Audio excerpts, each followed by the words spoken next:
tous, c'est Hugo Mouton. On se retrouve aujourd'hui pour une nouvelle vidéo avec, comme d'habitude, un mois d'absence. Oui, je suis très irrégulier ces temps-ci. Je vais essayer de reprendre un peu de rythme, hein, voilà, de rythme avec la fête des fins d'année et tout ça là. Il y a la motivation qui revient, ce genre de choses qui reviennent. En plus, la saison va pas tarder à commencer et je me dois de vous faire des previews pour ça. Donc vraiment, on va speeder, essayer de vous faire 1 à 2 vidéos par semaine en s'y tenant cette fois-ci. En tout cas, j'espère qu'elles vous plairont et on va commencer directement parce que sinon c'est du montage en trop. Et de toute façon, là je suis en train de parler de retrouvailles. Si ça se trouve dans 2 semaines, je suis encore plus là. Vous n'aurez pas l'air de trop vous déranger non plus. Mais bon, essayons d'être sérieux. Le Grand Prix d'Italie. Voilà, on va parler du Grand Prix d'Italie 2022 de F1, le 16e Grand Prix de la saison. Un Grand Prix qui n'a pas vraiment de nouvelles avant le début de ce week-end. Nous commençons directement en FP1. Ferrari qui domine cette FP1 avec le meilleur temps de Leclerc qui malgré cela fait une erreur dans le virage d'Ascari en passant par les graviers sans trop de gravité. Il abîme peut-être un peu le fond plat, mais bon, c'est les risques du métier. La Ferrari apporte d'ailleurs une très belle livrée rouge et jaune que personnellement j'aime beaucoup. Ce que j'aime un peu moins, c'est les tenues des mécaniciens tout en jaune. Il y a eu des détournements sur Twitter, on en parlera pas. Les Mercedes sont elles aussi au rendez-vous. Sur cette belle piste de Monza, Russell ressent tout de même quelques petites gênes en entame du premier virage. Il a du mal à tourner vers la droite. Alors t'as un peu de la petite chicane du premier virage de Monza. On espère que ça se réglera vite pour lui. Monza est l'une des pistes les plus rapides et donc piégeuses, à l'image des sorties au premier virage ou dans Ascari. Et les reserve drivers prennent le volant en FP1, Giovinazzi chez Haas et De Vries chez Aston Martin. En FP2, le premier virage est vraiment un problème pour beaucoup de pilotes avec Verstappen, Sainz ou encore Schumacher qui ont des petits blocages de roues, qui des fois passent par l'échappatoire ou des fois arrivent à prendre l'entame mais se ratent dans la deuxième partie de virage et doivent donc prendre l'autre échappatoire en abîmant légèrement la voiture parce que le gros boudin qui se place devant le deuxième échappatoire pour éviter tout court-circuitage, pour vous faire gagner du temps, et il peut abîmer la voiture.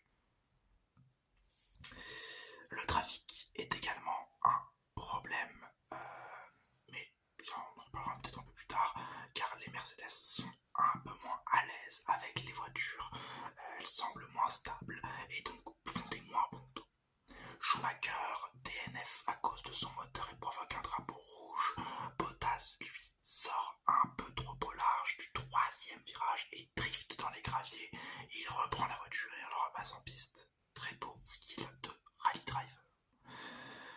Norris est 4ème de cette session et Sainz est premier, bien suivi par Verstappen et Leclerc, les deux prétendants au titre, avec Perez qu'on n'a quasiment pas vu de la FP2. Il a fait surtout du temps de roulage et des améliorations aérodynamiques. En FP3, Mercedes semble assez loin de l'image qu'ils avaient donnée en FP1, avec un Russell en difficulté et un Hamilton pas dans le coup non plus. Alors le trafic, j'en parlais tout à l'heure, est un problème et il sera exacerbé durant cette FP3 et durant la Q1 avec des pilotes qui vont frôler des accrochages, c'est inévitable. Monza est une très ancienne piste, premier championnat du monde elle y était déjà, donc 1950, la piste a été resurfacée à des moments, peut-être un petit peu élargie. Le virage d'Ascari je crois a changé, mais pas énormément non plus, ce qui fait donc encore une piste un peu à l'ancienne, comme on avait vu à Zandvoort. Et donc voilà, la piste n'est peut-être pas assez grande pour 3 voitures actuelles, quoi.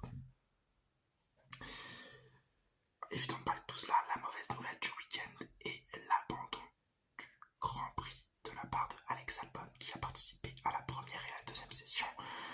Le pilote thaïlandais souffre de l'appendicite, si j'ai bien compris, et il est remplacé par Nick De Vries chez Williams. Le néerlandais, d'ailleurs, n'est pas lent de planter la voiture durant la session, mais il évite de peu, ça aurait fait mauvaise pub. Tandis que Verstappen est le plus rapide, 3/10 devant Leclerc, 2ème. Donc vraiment un très bon temps de la part de Verstappen. Revenons un peu sur donc, le remplacement de Albon par De Vries, donc c'est l'appendicite, on le saura après le week-end. Mais donc De Vries est donc préféré à des réserves drivers chez Williams. En même temps, les réserves drivers de Williams, c'est Aitken et Nissany. Pas de blague, hein, voilà, ne faites pas de blague, c'est pas marrant. Pour Williams, c'est pas marrant. Déjà qu'ils ont un deuxième réserve driver en tant que pilote principal, c'est pas cool. Voilà, perdre leur meilleur driver sur un week-end, c'est dommage. Et bah, le réserve driver de Mercedes, c'est Van Dorn, mais Van Dorn n'était pas à Monza, et en plus, excusez-moi, mais De Vries a fait la FP1, tout est parfait, il reprend en main un petit peu la voiture. La Aston Martin, c'est pas la Williams, mais ça reste une voiture, ça reste une F1. Donc la solution est toute trouvée, et c'est De Vries qui prendra le volant en Q1, avec donc 2 sessions dans les jambes. On espère que le champion du monde de Formule électrique s'en sortira. On verra ce que ça donnera durant le week-end de toute façon. La Q1. En Q1, ça se passe sans trop d'encombre finalement. Et la première surprise intervient avec la Q2 de De Vries. De Vries, première qualification et première Q2 devant son coéquipier Latifi qui est lui éliminé alors que c'est le pilote principal avec Alex Albon. Donc franchement très très étonnant. Ça nous reconfirme le niveau de Latifi. Et bah, ça nous donne un beau petit présage de ce qui va se passer à la fin de la saison pour lui. Mais en tout cas, Latifi est éliminé, De Vries passe en Q2 avec derrière lui les Aston Martin et les Haas qui sont elles aussi éliminées, qui ne passeront pas à la Q2 à Monza. En Q2, lors du deuxième passage de De Vries, il survire légèrement et annule ses chances, déjà minces, d'une Q3. Il sort avec Ocon, Bottas, Zhou et Tsunoda de cette Q2, la tête haute, dans une Williams pas forcément bonne en qualification. En Q3, les gros bonhommes reviennent. Au premier passage, Sainz prend la pole provisoire. Au second, Sainz améliore son temps, battu par Leclerc et Verstappen, qui ne passe néanmoins pas le monégasque, qui garde l'avantage de sa pole devant son rival. La grille de départ sera donc composée d'un Leclerc en pole position et d'un Russell en deuxième place. En effet, Verstappen est pénalisé de 5 places pour un changement dans le moteur. Norris est 3ème, Ricciardo 4ème, deuxième ligne 100% McLaren, vraiment pas mal du tout. Gasly 5ème, Alonso 6ème, Verstappen est donc 7ème, De Vries est 8ème, je vais vous expliquer ensuite pourquoi. Joey 9ème, Latifi 10ème, Vettel 11ème, Stroll 12ème, Perez 13ème, Ocon 14ème pénalisé, 15ème Bottas qui est pénalisé, Magnussen est 16ème, il est aussi pénalisé, Schumacher pénalisé en 17ème position, 18ème c'est Sainz avec 20 places de pénalité comme Hamilton, Tsunoda derrière lui qui ont tous les trois, ils ont tous les trois des blocs moteurs changés, donc une flopée de pénalités pour des pilotes qui en rigolent sur Twitter. Ocon a balancé un tweet pour demander les gars, je suis en quelle position parce que j'ai pas tout suivi. On lui a expliqué ensuite qu'il serait 14ème, le premier des pénalisés de fond de grille. Ce qui nous permet de voir un De Vries donc en 8ème position et un Latifi en 10ème position. Très marrant. Et qui nous donnera, je l'espère, une course en diable. La course. Un bon départ de George Russell et de Leclerc. Le monégasque prend la tête, obligeant Russell à court-circuiter la première chicane par la deuxième échappatoire. Il lui rend la position et Leclerc reste donc en tête. Norris, lui, en deuxième ligne, a totalement raté son départ et Verstappen passe Gasly après un presque tour de lutte ensemble, côte à côte. Derrière, il passe Ricciardo au tour 2 dans la ligne droite, alors que derrière eux, Sainz et Perez se tapent et se touchent très légèrement. En fond de grille sur le départ, Bottas a percuté l'arrière de Tsunoda et va donc compromettre leurs deux courses respectives. Au tour 4, Sainz et Perez passent Magnussen et remontent à 2 dans le peloton. C'est normal, ils ont une Red Bull et une Ferrari, deux voitures qui jouent le titre par les dernières positions. Au tour 5, Verstappen plonge au premier virage et passe Russell qui le colle à la ressortie du virage. En 5 tours, Verstappen est déjà derrière Leclerc et la victoire se jouera ici. Au tour 6, Sainz passe les deux Aston Martin alors que Perez lui bute un petit peu sur Ocon derrière lui, qu'il passe au troisième virage de ce même tour 6. Au tour 8, un arrêt 13 qui va pit pour des durs, mais le pneu s'enflamme légèrement un petit peu après l'arrêt. Les freins ont été mal refroidis. Après plus de 10 courses, près de 10 tours de course, excusez-moi, Sainz se permet de dépasser et de bien remonter dans tout le peloton, alors que De Vries est toujours dans les ponts.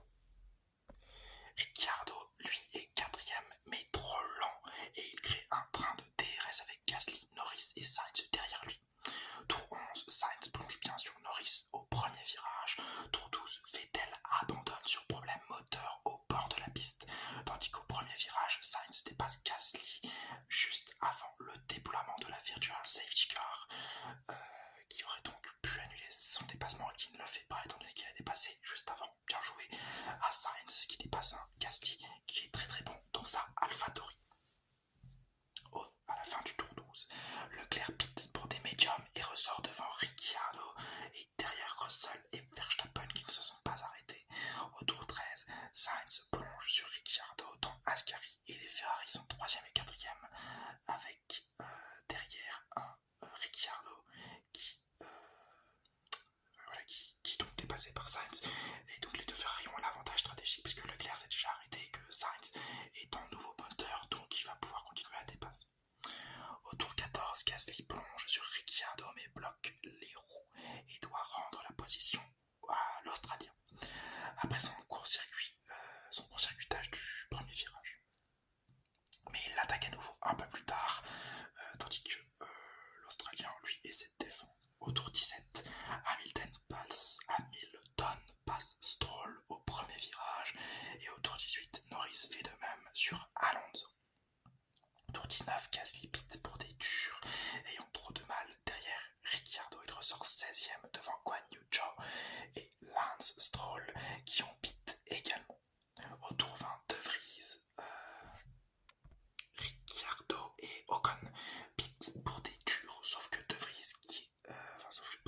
lui qui pit pour des médiums. Donc c'est une stratégie assez agressive parce que ça voudrait dire qu'il ne repassera pas au stand, mais qu'il aura des pneus soft plus rapides sur le moment, mais pas jusqu'à la fin de la course, possiblement préjudiciable pour la fin. Ricciardo ressort devant Gasly, undercut raté pour le français, et au tour 24, Russell pit pour des durs et pour aller à la fin de la course. Tour 26, c'est Verstappen qui s'arrête pour des médiums, un autre pari de la part de Red Bull. Il ressort deuxième à 10 secondes de Leclerc premier. La question est alors, est-ce que Leclerc fera un deuxième arrêt? En tout cas, les deux maintiennent l'écart et Hamilton passe Alonso au virage 1 au début du tour 27 derrière eux. Au tour 31, Sainz pit pour des softs derrière Perez qui est 7ème. Au tour 32, Alonso abandonne dans les stands, problème hydraulique. C'est le 4e problème hydraulique de Alonso cette saison. C'était prévu dans le développement Alpine. J'en ai parlé en début de saison, ils vont privilégier la fiabilité, enfin pas la performance à la fiabilité. Mais on peut comprendre l'énervement d'Alonso, c'est quand même la 4e fois que l'hydraulique casse dans la voiture. En même temps, on ne peut pas changer l'hydraulique d'un moteur en claquant des doigts, parce que si on change l'hydraulique, on doit changer énormément d'autres choses dans le moteur, et je vous rappelle que les moteurs sont gelés, ou tout du moins très compliqués à changer, ce qui serait une réelle galère pour des changements hydrauliques dans une voiture, surtout que Alpine a déjà signé le contrat avec les fournisseurs et qui ne peuvent pas changer en claquement de doigts. Enfin bon, très dommage pour Alonso qui voit encore des bons points s'échapper. Tour 33, Carlos Sainz passe Perez au virage 3 et Leclerc pit au même moment, ressortant deuxième devant Russell en soft. Il va donc fondre sur Verstappen pour la victoire après son deuxième arrêt, mais pour ça il a intérêt à avoir le rythme. Hamilton lui pit pour des softs derrière et ressort 12ème.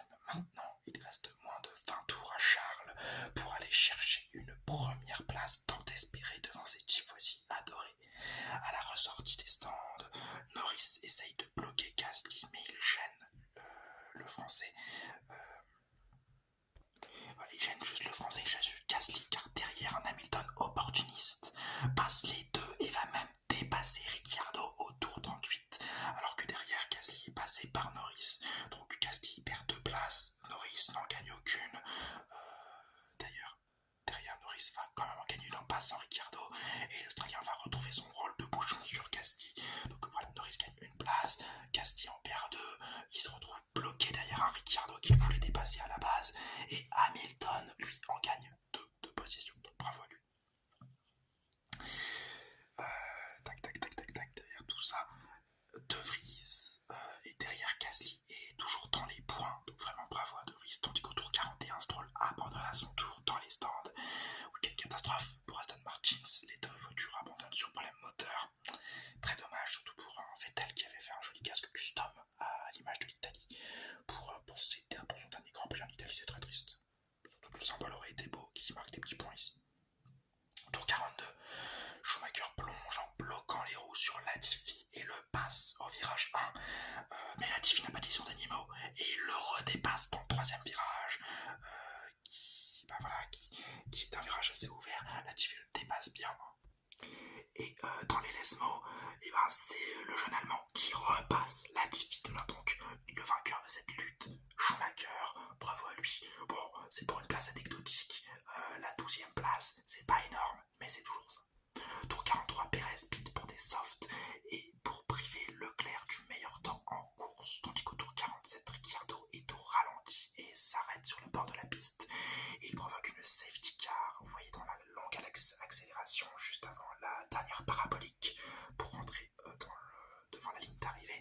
Donc il n'y a pas de zone de dégagement à ce moment-là, safety car obligatoire qui nous donnera normalement une bataille Leclerc-Verstappen à la ressortie de cette safety car et que Russell et Sainz, eux, ils pitent pour des softs derrière. Mais au tour 48, Verstappen pite pour des softs et Leclerc limite, ce qui donnera donc une bataille à armes égales entre les 2 pilotes qui se battent pour le championnat. Si la voiture de Ricciardo est bien évacuée à temps, évidemment, ce qui n'est pas fait, malheureusement.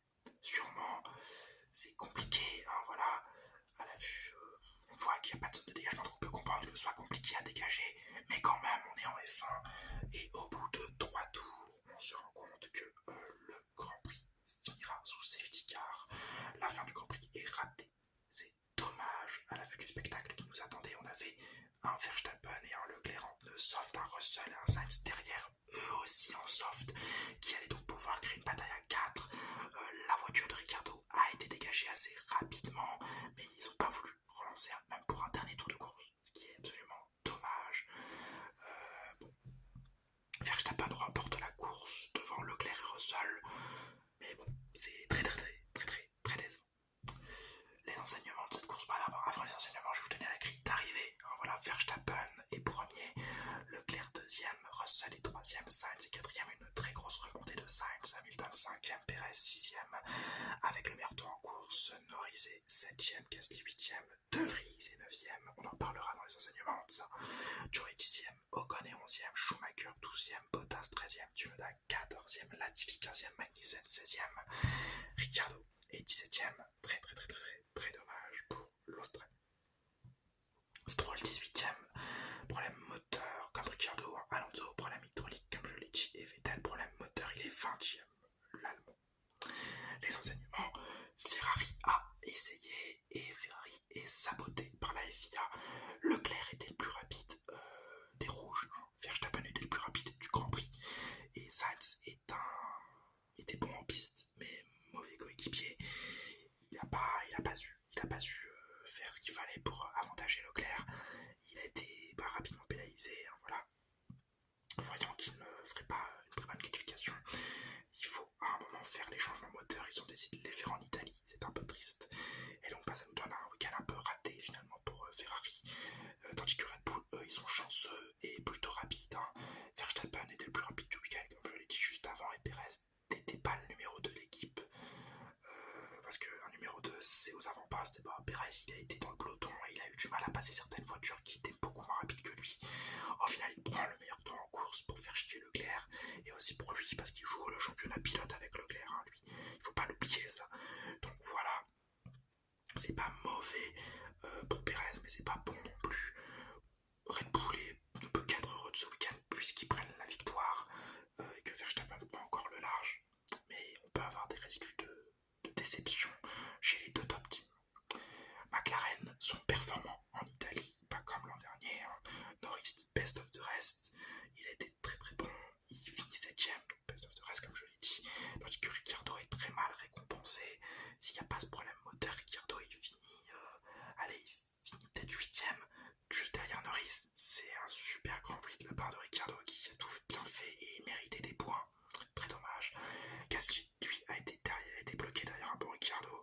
s'il n'y avait pas eu le bloc Ricciardo, il aurait pu se battre avec Norris et peut-être aller chercher la 7ème place. Mais avec des si on refait le monde, Guan Yu Zhou retrouve les points. Ça, c'est une très bonne chose pour le pilote chinois, duquel j'étais pas forcément fan en début d'année, mais qui au fur et à mesure de la saison, pas que je tombe amoureux de lui, quoi, mais je suis de plus en plus fan, je suis de plus en plus derrière lui. De toute façon, je vous l'avais déjà expliqué plusieurs fois, je suis un gros fan de Ferrari, mais aussi d'Alfa Romeo. Je suis un pigeon, j'ai acheté du merch Alfa Romeo, j'ai le suite, le cache-cou, j'ai absolument tout. Donc voilà, j'ai un gros affect pour Sauber en général, et Sauber est maintenant une déclinaison, a été déclinée par Alfa Romeo. Donc je suis un gros fan de l'académie Sauber avec Pourchaire à l'intérieur, je suis un gros fan des pilotes Sauber et Bottas et Guan Yu Zhou. Donc voilà, je suis très content qu'il renoue avec les pots. Aston Martin, 0 pointé. Bah oui, c'est très dommage. As, j'ai même pas envie de faire de commentaires, on les a pas vus du week-end. À part Schumacher qui fait une belle bataille, mais c'est face à la Tiffy. Donc bah ça dévalue un peu. Et la FIA, moins 10. Voilà, là, je vais leur mettre un petit moins 10 parce que terminer un Grand Prix comme ça, c'est une honte. Mais on en reparle juste après. D'abord, parlons d'un heureux événement. De Vries cherche sa place en F1. Je serais ravi qu'il y soit d'ailleurs l'an prochain en F1. Ça va être compliqué au niveau des paquets. Mais voilà, De Vries est exceptionnel. Le mec, il est pas là, il est pas en F1. Cette année, il fait de la FE. De tous les témoignages qu'on a de pilotes de FE, c'est totalement différent. Le gars revient, il fait des FP1, il fait pas la FP2, il fait la FP3 et il te cale des points que la Tiffy n'est même pas allé chercher. Il est 15ème, The Nulos. Donc franchement, De Vries exceptionnel. De Vries se bat avec Guan Yu Zhou et Ocon. De Vries est plus rapide que Schumacher, alors que Schumacher a une bonne voiture tout de même. Tsunoda était un peu ralenti comme Bottas, pas par le raccrochage du début de course. Magnussen était aux fraises. Donc voilà, De Vries, il est là, il est dans le coup. Et je serais très heureux de le voir en F1 l'an prochain. En tout cas, ça a été une course exceptionnelle de sa part. Et c'est probablement l'une des plus belles surprises de cette saison. Sur une seule course, c'est tout de même remarquable. Pour terminer cette vidéo, Monza, une des plus belles pistes du calendrier de l'année. C'est ma deuxième piste préférée, derrière Interlagos. Un beau week-end, une belle qualification, une belle course, faut le dire, une belle course, hein, et une mauvaise fin.